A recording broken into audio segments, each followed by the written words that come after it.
এক বাটি ছোলার ডাল 4-5 ঘন্টা ভিজিয়ে রেখেছিলাম। ডালটা ধুয়ে জল ঝরিয়ে নিয়েছি।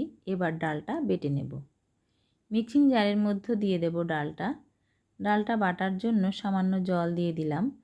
6-7 কোয়া রসুন, হাফ ইঞ্চি আদা, অল্প পরিমাণ ধনেপাতা, 4টে কাঁচা লঙ্কা দিয়ে দিলাম। এবার মিক্সিং জারের ঢাকনা বন্ধ করে ডালটা বেটে নেব। ডালটা বেটে একটা থালার মধ্যে ঢেলে নেব। এর মধ্যে এবার বড় সাইজের একটা পেঁয়াজ কুচি দিয়ে দিলাম। স্বাদমতো লবণ দিয়ে দেব।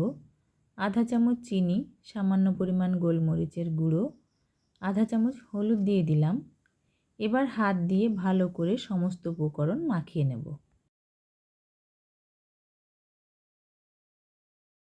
ডালের বড়াগুলো ভাজার জন্য কড়াইতে 5 থেকে 6 টেবিল চামচ সর্ষের তেল দিয়ে বড়াগুলো ভাজবো। গ্যাসটাকে মিডিয়াম ফ্লেমে রেখে বড়াগুলো ভেজে নেব। একটা সাইড ভাজা হলে উল্টে দিয়ে অপর সাইডটা ভেজে নেব।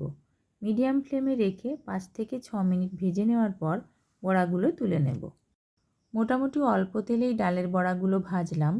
চাইলে ডুবো তেলেও বড়াগুলো ভেজে নেওয়া যায়।